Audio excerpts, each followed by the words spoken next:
నా పేరు పల్లవి. ఇప్పుడు నా వయసు 22 సంవత్సరాలు. నేను ఇంటర్ చదివేటప్పుడే మంచి సంబంధం, పెద్ద ఉద్యోగం అని నవీన్కి ఇచ్చి పెళ్లి చేశారు. అప్పుడు నా వయసు 17 సంవత్సరాలు. నేను స్కూల్లో ఉన్నప్పుడే నాకు చాలా కోరికలు కలిగేవి, కానీ ఏ తప్పు చేయలేదు. పెళ్లి అనగానే చాలా సంతోషించాను. ఎంచక్కా భర్తతో కోరికలు తీర్చుకోవచ్చు, సుఖపడచ్చు అని. అది కాక ఆయనకి పెద్ద ఉద్యోగం.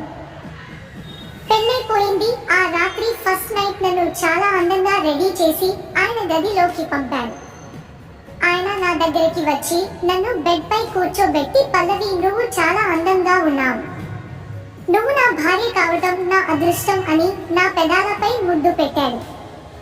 మొదటి ముద్దుతో నాలో కోరికలు మొదలు అయ్యాయి. మా ఆయన మెల్లి మెల్లిగా నన్ను ఆక్రమించుకుని, పల్లవి, మొదట నొప్పిగా ఉంటుంది, కొంచెం సేపు ఓర్చుకో అని 2 నిమిషాల్లో పని ముగించి పక్కన పడుకుని బాగుందా అని పడుకుండిపోయాడు. నాకైతే చాలా కోపం వచ్చింది. నా వాళ్ళంతా వేడి నిటూర్పులు. ఏంటి ఈయన ఇలా చేశాడు? ఎంతో ఆశతో ఉన్న అడియాస చేశాడు. ఫస్ట్ టైం కదా, ఎక్సైట్మెంట్ ఏమో అనుకున్నా, కానీ ప్రతిరోజు 2 నిమిషాలు కంటే ఎక్కువ చేయటం లేదు. అలా 6 నెలలు గడిచిపోయింది. మా ఆయన ఆఫీస్ వెళ్ళాక ఎవరితోనైనా ఎఫ్ఐఆర్ పెట్టుకుందామంటే భయమేసేది. అలా రోజులు గడిచిపోతున్నాయి. ఒకరోజు మా పక్కింట్లోకి కొత్తగా ఒక జంట రెంట్కి దిగారు. వాళ్ళతో పరిచయం ఏర్పడింది. ఆవిడ పేరు దీప, దీప భర్త పేరు కిరణ్. వాళ్లకు ఒక పాప ఉంది. దీపకి 26 ఏళ్ళు ఉంటాయి, కిరణ్కి 32 ఉంటాయి. కొన్ని రోజులకే దీప నాకు చాలా క్లోజ్ అయిపోయింది. కిరణ్ కూడా అప్పుడప్పుడు మాట్లాడేవాడు. చూడటానికి నల్లగా ఉండి దిట్టంగా ఉండేవాడు. జిమ్ చేస్తాడనుకుంటా, చాలా స్ట్రాంగ్ గా కనిపించేవాడు. కిరణ్ ని చూసేటప్పుడు అనిపించేది, ఇతనితో ఎఫ్ఐఆర్ పెట్టుకుంటే బాగుండు అని. కానీ భయమేసి ఊరుకునేదాన్ని. కిరణ్ కూడా నన్ను అప్పుడప్పుడు తినేసాలా చూసేవాడు. దీప రెండోసారి ప్రెగ్నెంట్ అయ్యింది. దీపకి 5వ నెల రాగానే పుట్టింటికి డెలివరీకని పాపని తీసుకుని వెళ్ళింది. కిరణ్ ఇక్కడే ఉండేవాడు. మధ్యాహ్నం బయటే భోజనం చేసేవాడు. రాత్రికి నేను భోజనం పంపేదాన్ని. నాకైతే చాలా ఆత్రంగా ఉండేది, ఎలాగైనా కిరణ్తో సుఖపడాలని. మా ఆయనకి ఆఫీస్లో క్యాంప్ ఉండటం వలన ఒక 10 రోజులు క్యాంప్కి వెళ్ళాడు. ఇదే సరైన సమయం అనుకుని రాత్రి కిరణ్ వస్తాడు. తనని ఎలాగైనా పడేయాలి అని బాగా ఫ్రెష్ గా స్నానం చేసి స్లీవ్లెస్ జాకెట్ వేసుకుని పంచటి నీలం రంగు చీరని బొడ్డు కిందకి కట్టి తయారయ్యాను. తన కోసం భోజనం కూడా రెడీ చేశాను. రమేష్ వచ్చి వాళ్ళ ఇంట్లోకి వెళ్ళాడు. నేను వెళ్ళి భోజనానికి రండి అని పిలిచాను. తనని చూస్తుంటే తాగినట్లు అనిపిస్తోంది. నాకు కొంచెం డిసప్పాయింట్ అనిపించింది. సర్లే, భోజనం పెట్టి పంపించేద్దాం, మళ్ళీ ట్రై చేద్దాంలే అనుకున్న కిరణ్ కి భోజనం వడ్డించా.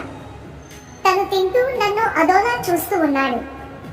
తను తినేసి వాష్ బేసిన్ దగ్గరికి వెళ్ళి చెయ్యి కడుక్కుంటుంటే నేను టవల్ తీసుకుని వెళ్ళి ఇచ్చాను.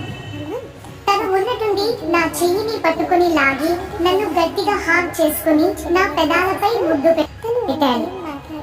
తను అలా బలవంతంగా ముద్దు పెట్టడం నాకు నచ్చక నా బలం అంత ఉపయోగించి తనని తోశాను.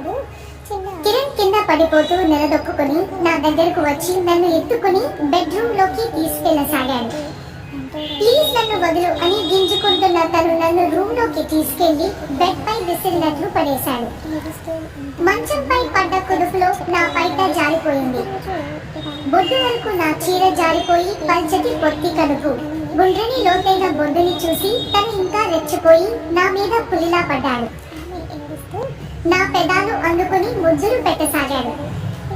నేను తన వీపుపై కొడుకు విడిపించుకుందామని చూశాను.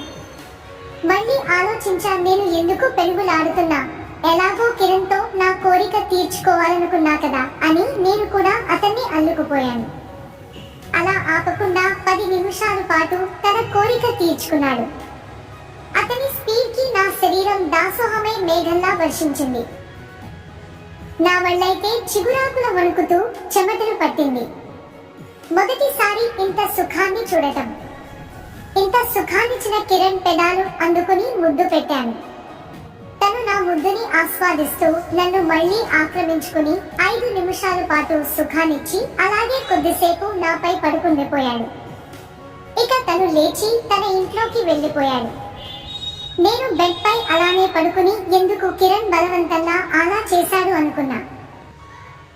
కానీ తను ఇచ్చిన సుఖానికి వాళ్ళంతా గాల్లో తేలినట్లు అనిపించింది. హాయిగా పడుకున్న రాత్రి బాగా నిద్రపోయాను. పొద్దున్న 8కి మెలకువ వచ్చి లేచాను. కిరణ్ కి మత్తు దిగిపోయి ఉంటుంది. ఏం చేస్తున్నాడో చూద్దామని జుట్టు సరిచేసుకుని వాళ్ళింట్లోకి వెళ్ళాను. తను స్నానం చేస్తున్నాడు. నేను తను వచ్చే వరకు వాళ్ళింట్లోనే కూర్చున్నా. కిరణ్ బాత్రూమ్ లో నుంచి బయటకు వచ్చాడు. తన వంటిపై టవల్ మాత్రమే ఉంది. రాత్రి సరిగా చూడలేదు. తను నల్లగా ఉన్న విశాలమైన ఛాతీ, జిమ్ చేస్తాడు.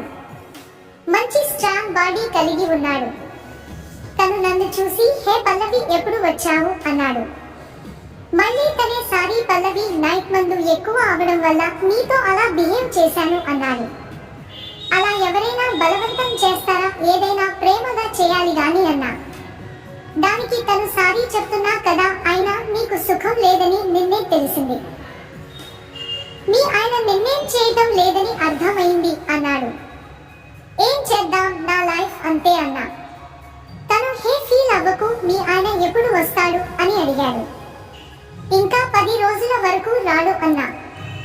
సరే నేను చెప్పినట్టు ఈ 10 రోజులు నాతో ఉండు, నీకు స్వర్గం ఏంటో చూపిస్తా అన్నాడు. సరే నువ్వు చెప్పినట్టే వింటా అని కిరణ్ ని హాగ్ చేసుకుని ఫస్ట్ ముద్దువు నాకు అంటూ తన పెదాలు అందుకుని ముద్దివ్వసాగాను. తను కొద్దిసేపు ముద్దిచ్చి నన్ను విడిపించుకుని నువ్వు ఫస్ట్ నైటీ మార్చుకుని డ్రెస్ వేసుకుని రాపో అన్నాడు. నేను మా ఇంట్లోకి వచ్చి నైటీ విప్పేసి చుడిదార్ వేసుకున్నా. కిరణ్ కూడా రెడీ అయి వచ్చి పల్లవి రెడీ ఆ అన్నాడు. నేను ఆ అని తన కార్ ఎక్కాను. కార్లో వెళ్తుంటే తనే నాతో నువ్వు అప్పుడప్పుడు నన్ను దొంగ చూపులు చూస్తూ ఉండేదానివి కదా అన్నాడు. నేను సైలెంట్ గా ఉన్నా. నాకు తెలుసు పల్లవి, అందుకే రాత్రి ధైర్యం చేసి నీ ఒంటి మీద చెయ్యి వేశాను, నువ్వే లొంగిపోయావు అన్నాడు. కార్ ఒక హోటల్ దగ్గరికి ఆపి ఇద్దరం టిఫిన్ తినేసాం. మళ్ళీ కార్ స్టార్ట్ చేసి కొద్దిసేపటికి ఒక బ్యూటీ పార్లర్ ముందు కార్ ఆపి నన్ను లోపలికి తీసుకెళ్లి అక్కడ పనిచేసే అమ్మాయికి నాకేం చేయాలో చెప్పి నాతో 1 గంటలో వస్తా, ఆ లోపల వీళ్ళు నిన్ను ఇంకా అందంగా తయారు చేస్తారు అని వెళ్ళిపోయాడు. పార్లర్ లో ఉన్న అమ్మాయి వాక్సింగ్, ఫేషియల్ చేసి హెయిర్ స్టైలిష్ గా చేసింది. అక్కడ ఉన్న బాత్రూమ్ చూపించి స్నానం చేసి రండి అని ఒక టవల్ ఇచ్చింది. బాత్రూమ్ లో ఉన్న అద్దంలో నన్ను నేను చూసుకున్న చాలా అందంగా తయారయ్యాను.